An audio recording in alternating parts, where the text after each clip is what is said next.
Hindi kailanman pinangarap ng nobya kong si na iiwan ko talaga siya sa altar sa araw ng aming kasal at pipiliin kong pakasalan ang anak na babae ng pamilyang Liu. Ngayong gabi sana ang kasal namin ni Baining Bing. Pero sa reception, ang ipinapalabas ay ang mga wedding picture niya kasama ang kanyang assistant. Naghiyawan ang mga bisita sa ibaba. Sila ba ang bagong kasal? Bagay na bagay sila. Mahina lang akong sumagot nga bagay sila.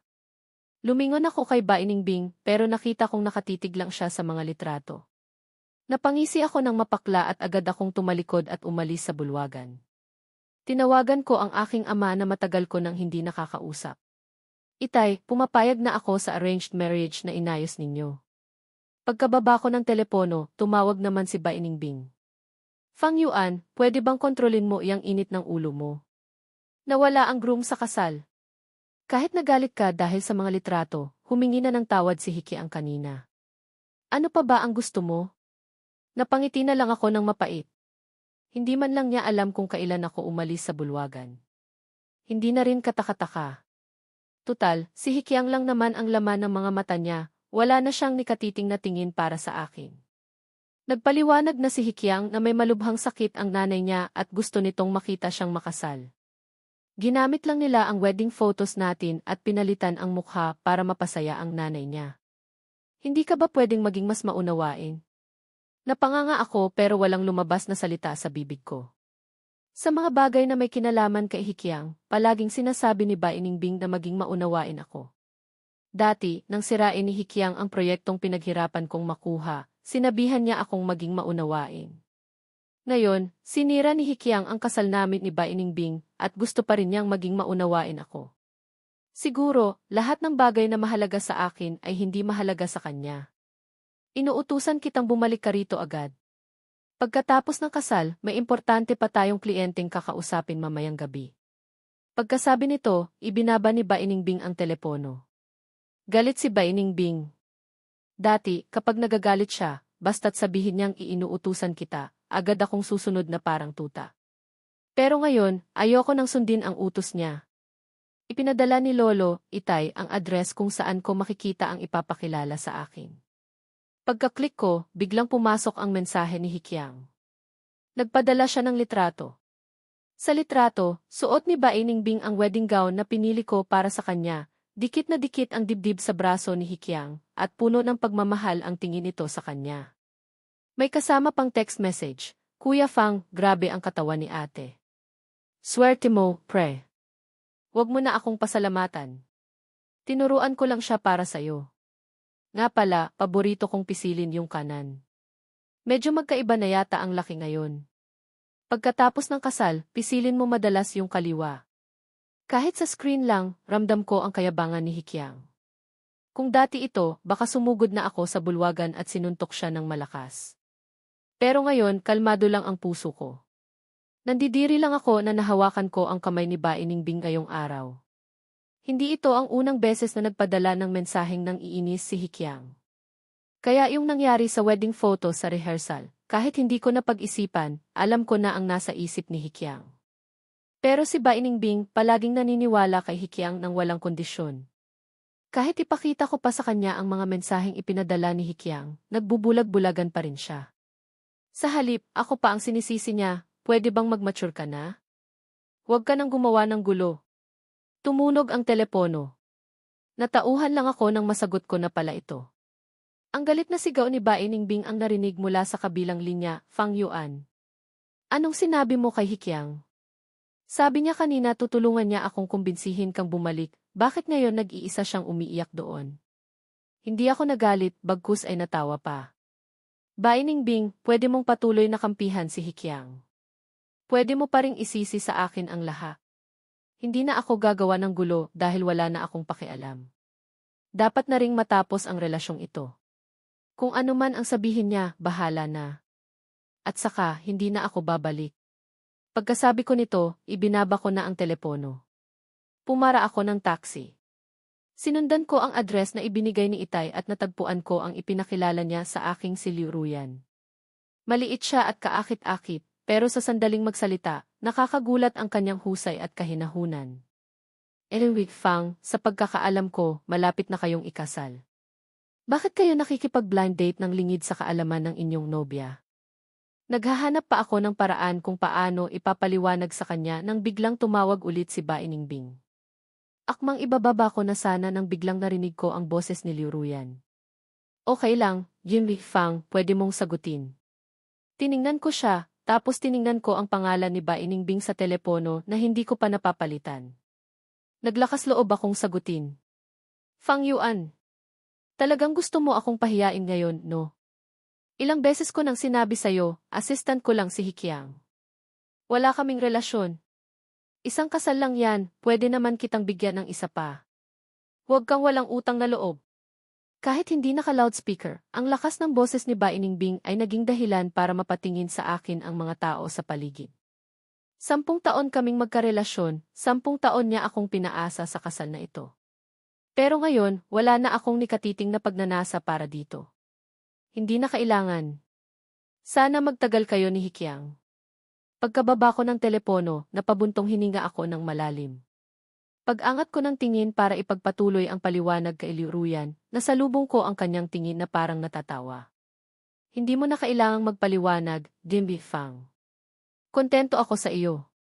Tara na, magpakasal na tayo. Paglabas namin mula sa civil registry, ipinadala ko ang litrato ng marriage certificate namin kay Itay. Agad siyang nagpadala ng malaking halaga ng pera, gusto niyang gawing engrande ang kasal namin. Paglingon ko, nakita kong abala si Liu Ruyan sa kanyang telepono. Sumilip ako at nakitang ipinost niya ang aming litrato at ang marriage certificate sa kanyang social media. Abala siyang sumasagot sa mga komento ng kanyang mga kaibigan. Ang natural na ngiti ng kaligayahan sa kanyang mukha ay bahagyang nakapagpatulala sa akin. Kinuha ko ang telepono ko, balak sanang tingnan kung ano ang sinasabi niya, pero natuklasan kong wala pala kaming common friends. Tanging ang like lang ni Itay ang nakita ko. Sa halip, aksidente kong nakita ang post ni Hikiang sa video ito ng pagpapatuloy ng kasal nila ni Ba Iningbing na may caption, "Mga kapamilya, bigla na lang akong naikasal." Sa video, masayang-masaya si Ba Iningbing habang tinatapos ang seremonya ng kasal, buong pusong sinasabi ang payag ako. Pero ngayon, kalmado lang ang nararamdaman ko. Nag-like ng malaki si Ba Iningbing sa post na iyon ni Hikiang. Ang mga empleyado sa kumpanya ay sunod-sunod na nag-comment sa comment section para bumati. Matagal nang sinasabi na bagay si Boss Bae at si Special Assistant ni ang couple na siniship ko naging totoo. Hindi tulad ni Fang Yuan, paanong ang isang palaka na tulad niya ay makakain ng ganoong klaseng swan na si Boss Bae. At silang dalawa ay walang ginawang anumang paliwanag. Mula nang maging kami ni Ba Iningbing, hindi niya ako pinayagang mag-post ng ganitong uri ng official announcement sa. Minsan, palihim akong nag-post, hindi lang siya nagmadaling mag-clarify sa comment section, pinilit pa niya akong burahin ito. Akala ko noon, ayaw niya lang i-expose ang kanyang pribadong buhay. Pero ngayon, mukhang kung hindi ka mahal, hindi ka talaga mahal. Habang nagpapalit ng wedding gown si Liu Ruyan, nakatanggap ako ng tawag mula sa hotel manager. Sinabi niyang hinahanap siya ni Ba Iningbing para magparibuok ng kasal, pero humihingi pa ng dagdag na 4 na lamesa dahil darating din ang mga kamag-anak at kaibigan ni Hikiang. Kaya tinawagan ako ng hotel manager para kumpirmahin. Hindi na kailangan. I cancel mo na ang reservation. Natigilan ang hotel manager. At saka, paki-reserve mo ang pinakamataas na wedding package ninyo rito. Kakausapin kita ulit para sa mga detalye. Pagkababa ko ng telepono, tiningnan ko si Liu Ruyan na tapos nang magpalit ng wedding gown. Ang puting-puting damit ay nagmukha siyang anghel na bumaba mula sa langit. Nang lumapit siya sa akin, bahagya akong natulala. Hinawakan niya ang kamay ko, at gamit ang kabilang kamay, itinaas niya ang lailayan ng kanyang palda, at masiglang hinila ako patungo sa photography studio. Para siyang nagliliwanag na may nakakainit na sinag. Sa daan, aksidente kaming nakabangga ng isang tao. Nang aalalayan ko sana, bigla niyang tinawag ang pangalan ko. Fang Yuan. Nang tingnan ko, ang nabangga pala ay best friend ni Ba Iningbing. Tiningnan niya ako, tapos si Liu Ruyan, at hindi makapaniwalang sumigaw, "Hayop ka. Manloloko. Kaya pala nawala ang babae sa kalagitnaan ng kasal, kasama mo pala ang kabit mo." Hindi ka ba naawa kay Ningbing na ilang taon kang sinamahan at malapit ng pakasalan? Ang mga best friend ni Bai Ningbing, wala ni isa sa kanila ang matino. 10 taon na ang nakalipas, noong kami pa lang ni Bai Ningbing, nagkaisa silang gamitin ang pangalan ni Bai Ningbing para hingan ako ng pera para pasayahin sila. At nang malaman nilang nag-away kami ng pamilya ko, sinamantala nila ang pagkakataon para kumbinsihin si Bai Ningbing na hiwalayan ako. Nang dumating si Hikyang, itong nasa harap ko ang pinakamasigasig sa kanila. Sa ganitong pagkakataon, natural na hindi ko na sila pagbibigyan. Malamig akong humisi at sumagot dahil gusto ninyong lahat na magkatuluyan si Bai Ningbing at Hikyang, at nagpakasal na rin naman sila, huwag na kayong makialam sa akin simula ngayon. Pakisabi na lang sa kanila, sana magtagal sila. At saka, ito ang aking mapapangasawa, hindi kong sinumang kabit. Kapag nagsalita ka pa ng masama, bubunutin ko iyang dila mo. Pagkasabi nito, hindi ko na siya pinansin sa kanyang pagwawala at hinila ko si Liu Ruyan na medyo natulala pa rin. Naging maayos ang aming photoshoot para sa wedding pictures.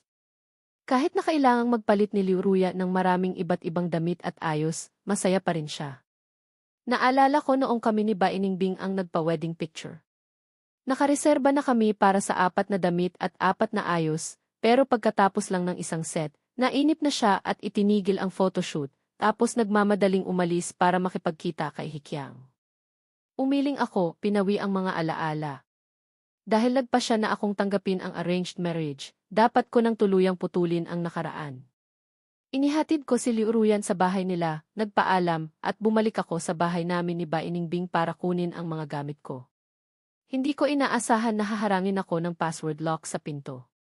Pagkatapos ng ilang maling pag-input ng password, bumukas ang pinto mula sa loob. Pero ang lumitaw sa harap ko ay si Hikyang. Suot niya ang maluwag kong shorts, nakasuot ng couple slippers namin ni Bai Ningbing, at basa pa ang buhok. Nang makita niya akong dumating, isang makahulugang ngiti ang lumitaw sa mukha ni Hikyang. Kuya Fang, sa wakas dumating ka na. Di ba yung dating password ninyo ay yung araw na naging kayo? Natakot si Ningbing na baka hindi ako komportable, kaya pinalitan niya ng petsa noong unang beses naming. Siguradong hindi mo alam kung kailan yun, no? Halika, i-input ko para sa'yo. Humakbang si Hikyang papunta sa pinto, pero saktong nagbigay daan para makapasok ako. Hindi ko siya pinansin at pumasok ako sa kwarto. Isinara niya ang pinto at sumunod sa akin, na parang hindi siya matatahimik hanggat hindi ko siya binubugbog. Marahil narinig ni Bai Ningbing ang pagsara ng pinto. Nakatapis lang siya ng tuwalya nang lumabas mula sa banyo. Akyang, di ba pinakuha kita ng underwear sa kwarto? Si Bai Ningbing na sumisigaw pa ng pangalan ni Hikyang ay kitang-kita ang kaba nang makita ako. Fang Yuan. Malapit lang dito yung pinuntahan naming business meeting ni Hikyang. Pinapahinga ko lang siya sandali. Wala kaming ginawang masama, huwag kang magkamali. Sa halos 100 taon na yata nilang relasyon, sa tingin ko wala nang dapat pang pagkamalian. Yik said, hindi ako nagkakamali. Isang bakas na pangutya ang sumilay sa mga mata ni Bai Ningbing, at muli siyang nagpakita ng mapagmataas na kilos.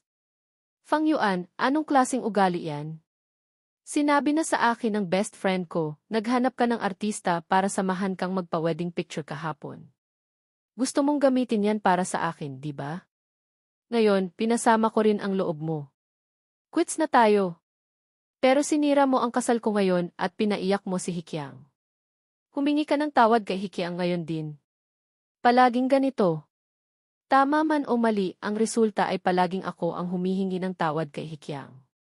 Noong una, ayaw kong maglabas ng ebidensya para makipagtalo kay Bai Ningbing. Magpapakita lang siya ng disappointed na itsura at tatanungin kung kailan ako magmamature.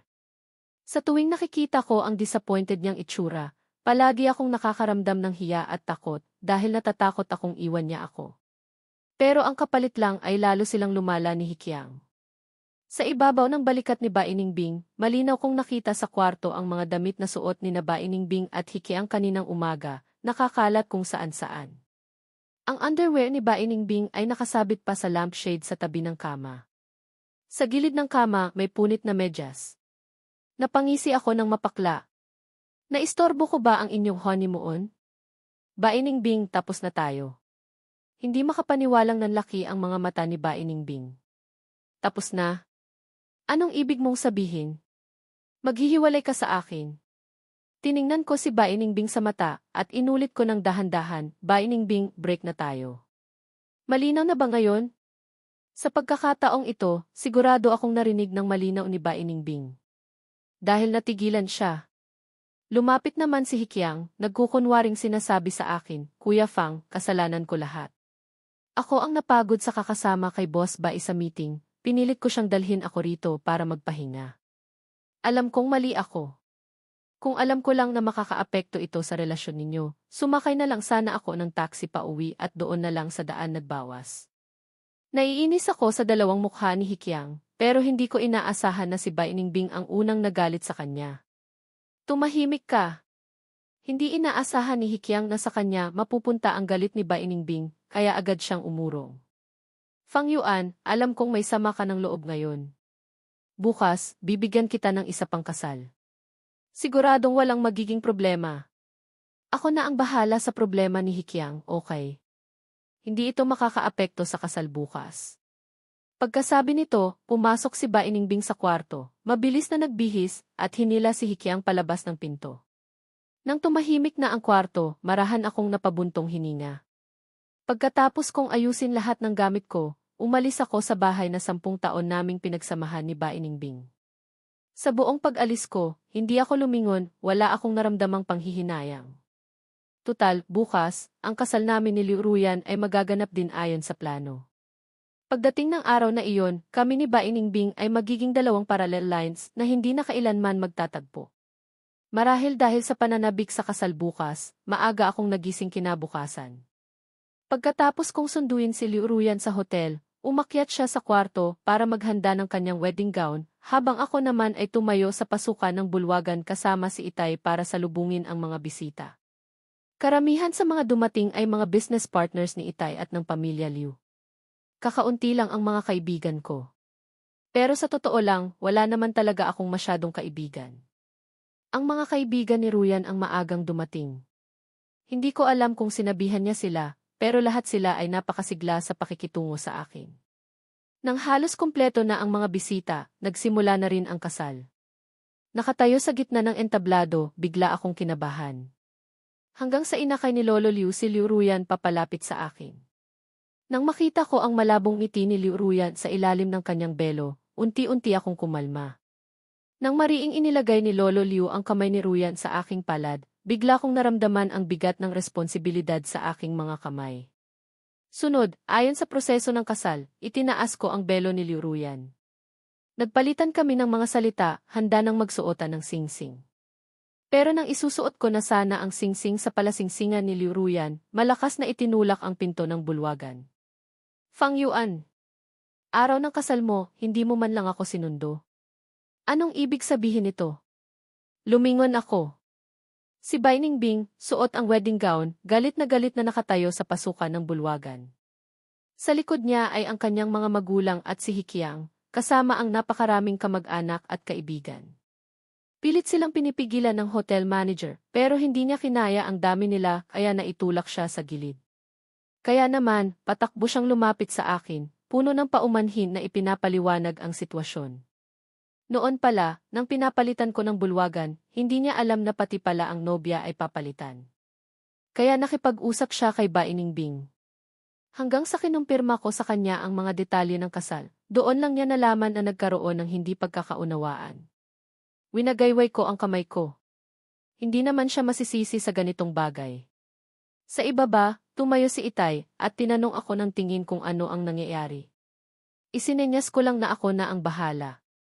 Lumingon ako para humingi ng paumanhin kay Liu Ruyan, pero nakita kong pinapakalma niya ang kanyang mga magulang. Pagkatapos, lumingon siya sa akin at binigyan ako ng isang matatag na tingin. Hindi ko maiwasang isipin, kung si Bainingbing ito, siguradong walang sabi-sabing sinigawan na niya ako.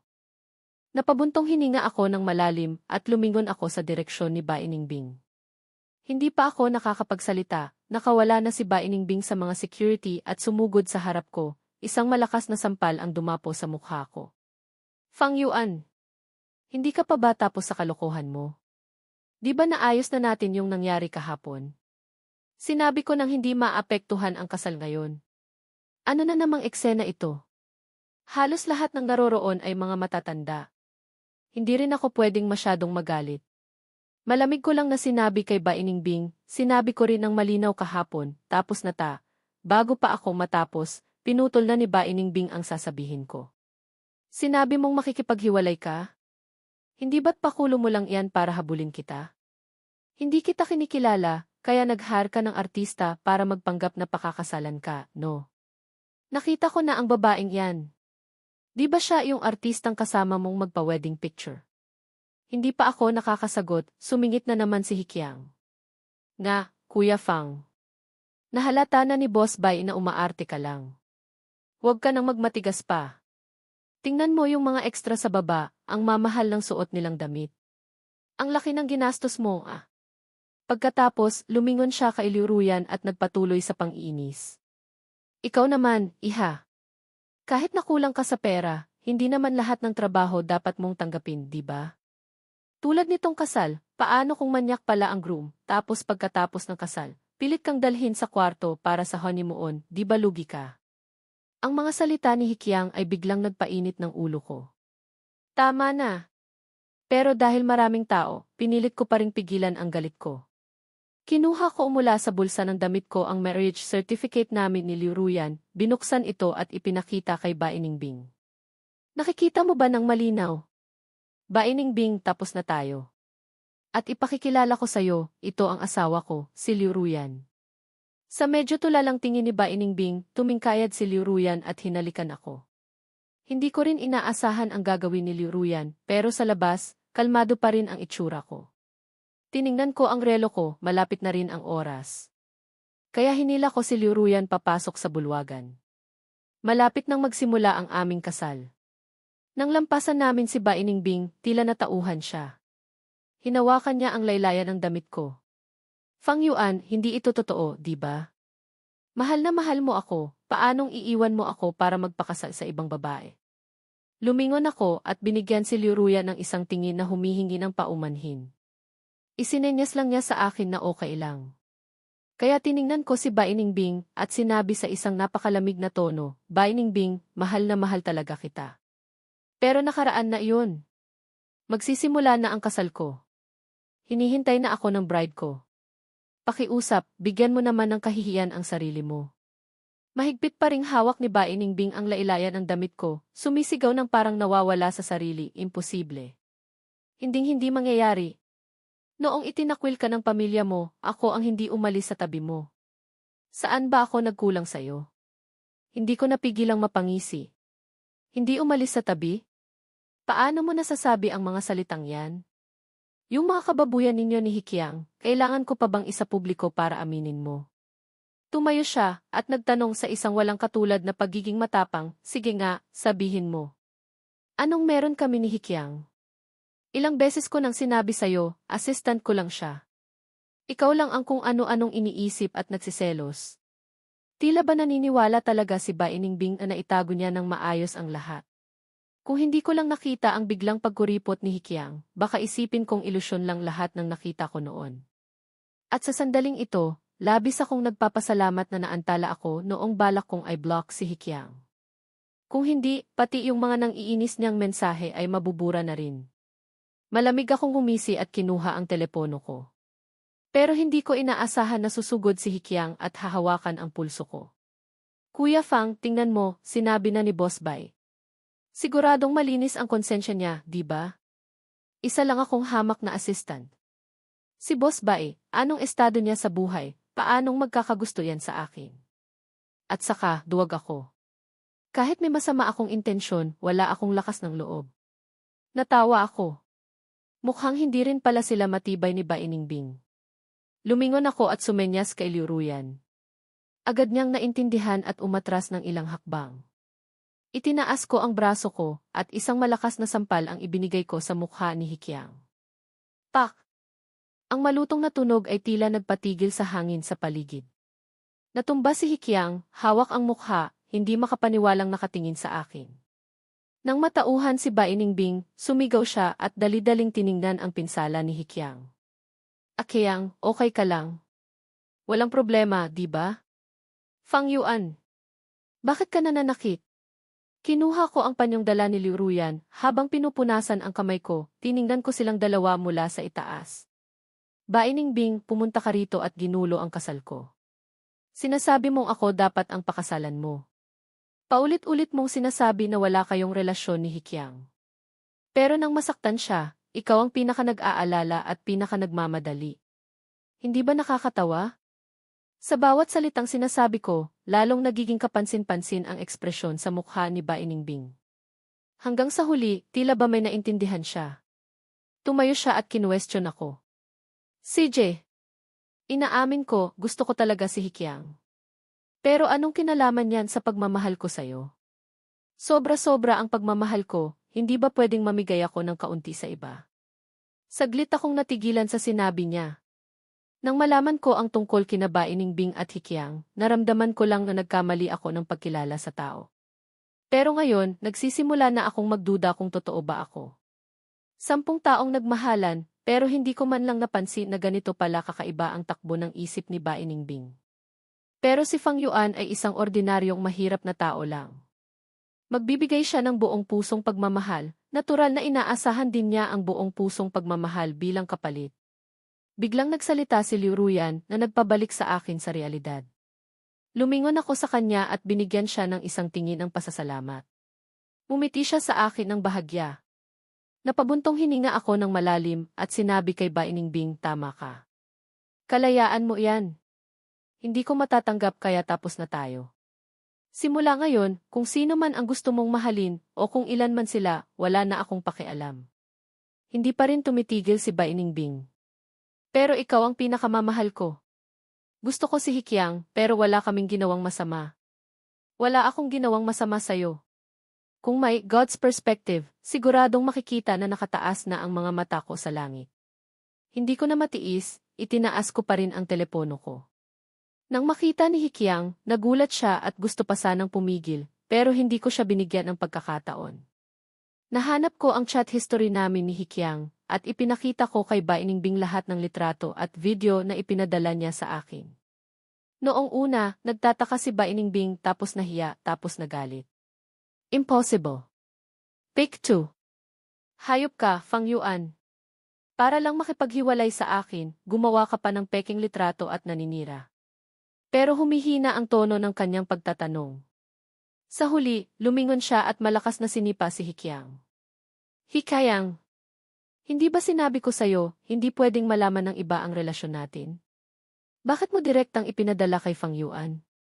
Tila ba sumuko na rin si Hikyang? Hawak ang bahaging sinipa ni Baining Bing, pinilit niyang tumayo, nanlilisik ang mga mata na sumigaw kay Baining Bing, ipinadala ko sa kanya, ano ngayon? Putangina, isa siyang duwag. Nang makita niya ang mga mensaheng ipinadala ko, ni umutot hindi niya magawa. Si Baining Bing, tila natigilan sa biglang pagbabago ng ugali ni Hikyang. At ako, wala akong panahon para panoorin pa silang nag-aaway na parang aso't pusa. Kung mag-aaway kayo, pakiusap umalis kayo rito. Huwag ninyo nang guluhin pa ang kasal ko. Pagkasabi nito, akmang papasok na ako sa bulwagan. Pero sa sandaling iyon, biglang sumulpot ang nanay ni Baining Bing sa tabi ko at hinawakan ang kamay ko. Hindi. Ngayon, pakasalan mo ang anak kong Siningbing o ibalik mo ang perang ginastos ng anak ko sa'yo sa loob ng 10 taon. Sumugod din ang tatay ni Baining Bing para tumulong. Nga! Isa kang asong ulila. 10 taon kang nakikain at nakiinom sa anak ko. Nasayang lang ang kabataan ng anak ko sa'yo. Magbayad ka. Halos matawa ako sa narinig ko. Tiningnan ko si Baining Bing, tila wala siyang balak na sawayin ang dalawang ito. Nagtanong ako na parang nagpapatawa, kung ganoon, sa tingin ninyong dalawa, magkano ang dapat kong ibayad? Nang makita ng nanay ni Bai na tila may pag-asa, nagmamadali siyang nagtaas ng 3 daliri, akmang magsasalita. Mabilis siyang pinigilan ng tatay ni Bai at nagtaas ng 5 daliri na unang nagsalita, 5 milyon. Kumain ka sa anak ko, gumamit ka sa anak ko. 500,000 kada taon, 10 taon, 5 milyon. Ano sa tingin mo?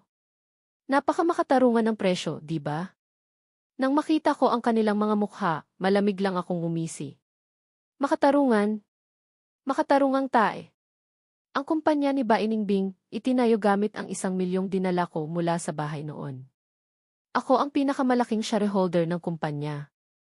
Pero sa loob ng 10 taon na ito, buwan-buwan, ang kinukuha ko lang ay ang basic salary ng posisyon ko. At itong perang ito, ginagamit pa para sa pang-araw-araw na gastusin namin ni Bainingbing. Bilang shareholder, ang kita ko, dahil sa tiwala ko kay Bainingbing, ipinaubaya ko sa kanya ang pamamahala. Pero tanungin ko kayo, nasaan na ang perang iyon? Nang marinig ang mga salitang ito, biglang kinilabutan si Bainingbing. Nagmamadali siyang lumapit. Fang Yuan, kalokohan lang ang sinasabi ni na mama at papa. Hindi pa ako pumapayag na maghiwalay tayo. Anong pinagsasabi ninyong pera? Hindi ako magbibigay. Hindi ko na pinatapos si Bainingbing, agad ko siyang pinutol. Tama na, Bainingbing. Naghiwalay na tayo. Ito ay isang katotohanang hindi na mababago. Ang usapin sa pera, hindi ko sana balak na masyadong pagtuunan ng pansin. Pero hindi mo dapat ginamit ang pera ko para ibili ng bahay si Hikiang. Galit na sumagot si Bainingbing, anong sinasabi mo, Fang Yuan? Yung bahay na iyon, binili ko para sa atin, para sa kasal natin. Di ba sabi mo noon, pagkatapos nating ikasal, gusto mo ng isang tunay na tahanan? Kaya gusto kitang sorpresahin, kaya bumili ako ng bahay. Tiningnan ko si Bainingbing na parang isang payasong walang pag-asa. Ang tono ko ay walang nikatiting na emosyon. Hanggang ngayon ba, ginagawa mo pa rin akong tanga? Natahimik si Bainingbing. Sa totoo lang, alam na alam niya ang lahat ng ginawa niya. Palagi lang niyang iniisip na hindi ako gagawa ng anuman dahil mahal ko siya at kampante siya. Pero ngayon, hindi na mahalaga ang lahat ng iyon. Dahil magsisimula na ang kasal ko at hahakbang na ako sa bagong buhay. Nang akmang tatalikod na ako, bigla akong may naalala. Lumingon ako at malamig na sinabi at saka, dati, baka medyo naging duwag nga ako. Akala ko, kapag umatras ako ng isang hakbang, magiging maayos na ang lahat. Pero ngayon, hindi na ako ganyan mag-isip. Umatras ako ng isang hakbang, lalo kayong umabuso. Kaya babawiin ko ang lahat ng nawala sa akin. Lumingon ako at naglakad papasok sa bulwagan. Naging matagumpay ang kasal namin ni Liu Ruyan.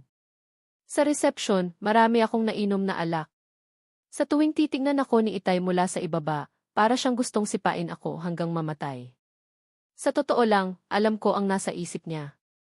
Natatakot lang siyang baka malasing ako at hindi makagawa ng itrabaho na makakaapekto sa pagkakaroon nila ng apo. Pero si Liu Ruyan, palaging nasa tabi ko, nakangiti, tahimik na sinasamahan ako. Hanggang sa ihatid kami sa aming silid pangkasal. Sa kalasingan, narinig ko ang boses ni Liu Ruyan na pinapakalma ako. Sa loob ng maraming taon, nahirapan ka na. Pagkatapos, yumakap ako sa hita niya at umiyak ng malakas. Kinaumagahan, nang magising ako, nakita ko si Liu Ruyan na hindi pa naghubad ng damit, nakasandal sa ulunan ng kama at natutulog. Biglang may sumibol na pagsisisi sa puso ko. Pero kasabay nito, mayroon ding kaunting pasasalamat. Pinasasalamatan ko ang sarili ko na pumayag ako sa arranged marriage na gusto ni Itay. Pagkatapos naming samahan si Liu Ruyan sa kanyang pagbabalik bahay, tradisyonal na pagbisita ng bagong kasal na babae sa kanyang pamilya, natapos na rin ang usapin ng kasal. Ang susunod naman ay ang aking paniningil. Nang dalhin ko ang legal team na ipinadala ni Itay sa kumpanya ni Bainingbing, nag-aalala si Bainingbing sa opisina. Dahil nawala si Hikiang. Sabi-sabi, pagkatapos naming umalis sa araw ng kasal ko, inayos ni Hikiang ang ilang financial records at mga dokumento ng proyekto ng kumpanya at tumakas. Siyempre, kasama sa financial records ang titulo ng bahay na binili ni Bainingbing para sa kanya. Nang makita ko ni Bainingbing, sanay pa rin siyang utusan ako. Hanggang sa makita niya ang mga taong kasama ko sa likod, doon lang niya naintindihan ang pakay ko. Fang Yuan, sinabi mong huwag kong guluhin ang kasal mo, ginawa ko naman. Kailangan mo ba talagang baliwalain ang 10 taon nating pinagsamahan? Ako ang pinakamalaking shareholder ng kumpanya ni Bainingbing, hindi ito nagbago mula noon hanggang ngayon. Sa loob ng 10 taon na ito, para sa pag-unlad ng kumpanya, ilang beses niyang binawasan ang sarili niyang shares, pero hindi niya kailanman ginalaw ang akin. Pero hindi ito dahil sa aming pinagsamahan, kundi dahil kahit na ang shares ko ay siya rin ang namamahala. At ako naman ay sunod-sunuran sa kanya, kaya siya pa rin ang hari ng kumpanya. At ang pagbabawas ng sarili niyang shares ay para maiwasan din siyang mapag-usapan. Gayunpaman, ang akala niyang hindi ko siya iiwan ay itinulak niya rin sa sarili niyang kalaban. Nagpa siya akong i-restructure ng buo ang kumpanya ni Bainingbing. Natural, wala nang lugar dito si Bainingbing. Nang marinig ang balitang ito, tila ba nakakita ng pag-asa si Bainingbing. Lumuhod siya sa harap ko at nagmakaawa, Fang Yuan, gusto mo pa rin ang kumpanyang ito, siguradong dahil ito ang alaala nating dalawa, di ba? Alalahanin mo ang ating nakaraan, pwede bang huwag mo akong paalisin? Kahit kasal ka na, okay lang. Pwede akong maging kerida mo. Marami na akong alam na paraan ngayon. At mabait ako, hindi tulad ni Hikyang. Magiging tahimik ako para hindi malaman ng asawa mo, okay ba, Fang Yuan? Bago ang araw na ito, kahit na nauwi na sa wala ang lahat kay Bainingbing, hindi ko kailanman naisip na darating ang araw na ganito niya ako kasusuklaman. Pinilit kong pigilan ang pandidiri sa puso ko, at mahinahon akong nagsalita, kung mapapatunayan mo ang kakayahan mong mamahala ng kumpanya, baka nga may pagkakataon ka pang manatili. Pero ngayon, wala ka ng pagkakataon. Si Itay ay isang purong negosyante. Ang pagkuha sa kumpanya ni Bainingbing, sa tingin niya ay tamang-tama ang panahon, lugar, at tao. Kaya handa siyang tulungan ako. Ang kakayahang palagin ang kumpanya hanggang sa kasalukuyang halaga nito, bukod sa suporta ko, mayroon ding kaunting kakayahan si Bainingbing. Kung pagbabasehan lang ang kita, baka nga pumayag si Itay na ipagpatuloy ang pamamahala niya sa kumpanya. Pero sa kasamaang palad, ang kanyang pagwawala sa araw ng kasal, nakita lahat ni Itay. Ayaw niya lang makialam, kaya hinayaan niyang magmukhang mga payaso sina Bainingbing, ang kanyang pamilya, at si Hikyang. Pero naniniwala akong natandaan na niya si Bainingbing at nilagyan na siya ng label na baliw. Walang sinuman ang kukuha ng baliw para tulungan siyang kumita ng pera, di ba? Iniwan ko ang professional team para gawin ang trabaho. Paalis na ako sa kumpanya para sunduin si Liu Ruya nang makasalubong ko si Bainingbing na may dalang kahon, paalis na rin sa kumpanya.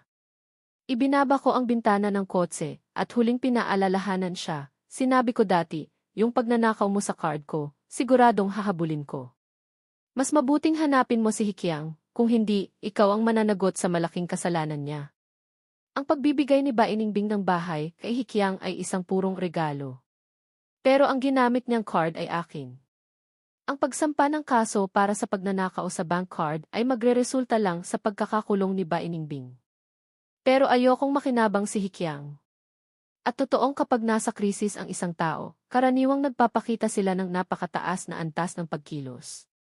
2 araw lang ang lumipas, nagpadala sa akin ng mensahe si Bainingbing, sinasabing nahanap na si Hikyang. Sa totoo lang, nagtatago lang si Hikyang sa bahay na binili ni Bainingbing para sa kanya. Nang matagpuan siya, katatawag lang niya ng home service na masahista. Nang makita ni Bainingbing ang eksenang ito, halos sumabog na siya sa galit. Bumili siya ng bahay para itago ang kanyang lalaki, pero hindi niya inaasahan na pera lang pala ang habol nito sa kanya, at ginagastos pa ang pera niya para mag-enjoy sa ibang babae. Agad na gustong sugurin ni Bainingbing si Hikyang para kumpirmahin. Pero ang Hikyang ngayon ay wala nang nikatiting na respeto kay Bainingbing. Ang amo na walang pera ay masahol pa sa aso. Pinahiya ni Hikyang si Bainingbing sa iba't ibang paraan na naging dahilan para unti-unting mawala sa sarili ang dating mapagmataas na babae. Siyempre, baka may natira pang kaunting katinuan dahil nakipag-away lang siya kay Hikyang. Pagkatapos, tumawag ng pulis ang home service na masahista. Pareho silang bugbog sarado ng dalhin ng mga pulis. Ang mensaheng ipinadala sa akin ay noong papakawalan na sana sila ng mga pulis, nakuha ni Bainingbing ang telepono niya. Pagkatapos magpadala ng mensahe, nainis pa rin siya at nakipag-away ulit kay Hikyang sa labas ng presinto. Kaya dinala ulit silang dalawa. Hanggang sa dumating ako sa istasyon ng pulis.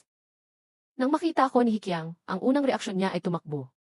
Marahil yung sampal ko sa kanya noong araw ng kasal ay nag-iwan ng takot sa kanya, naunawaan niya ang kahihinatnan kapag nagalit ang isang mabait na tao. Hindi ko lang alam kung ang 2 beses na pakikipag-away ni Bainingbing sa kanya ay magdudulot sa kanya ng takot sa mga babae. Sa pagkakataong ito, sa interrogation, doon lang inamin ni Bainingbing ang tungkol sa pagtakas ni Hikyang dala ang pera. Ito ay nagbigay ng pansin sa mga pulis.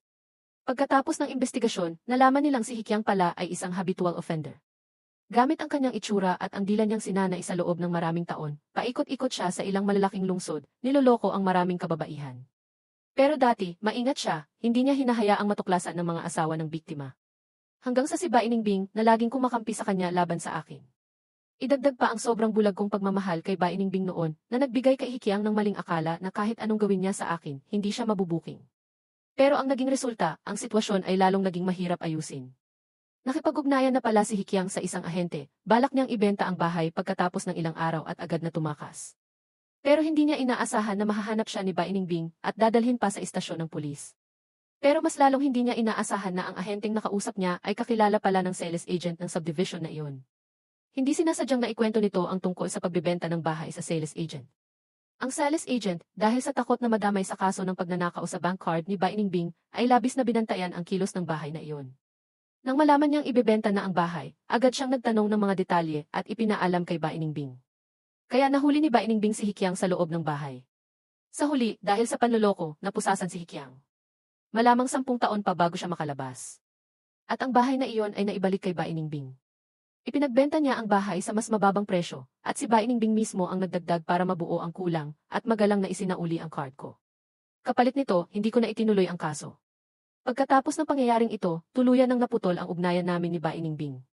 Muli ko lang narinig ang balita tungkol sa kanya mga kalahating taon na ang lumipas. Si Liu Ruyan na nagdadalang tao ay naiinip sa bahay araw-araw, kaya isinama ko siya sa restructured na kumpanya ni Baining Bing para mag-inspeksyon. Isang dating empleyado noong panahon ni Baining Bing ang nagsabi sa akin na may isang dating kakilala na gustong magpadala ng mensahe sa akin. Hindi pa niya nasasabi, pinigilan ko na siya. Tiningnan ko ang kanyang mukhang hindi kontento, hindi ko alam kung gaano karaming kasinungalingan ang ikinuwento sa kanya ni Baining Bing. Pero lahat ng iyon ay wala nang kinalaman sa akin ngayon. Marahan kong hinaplos ang tiyan ni Liu Ruyan. Dahil dating kakilala, mas mabuting manatili na lang siya sa mga alaala. Dahil ang bago ay humakbang na pasulong, imposible nang lumingon pa.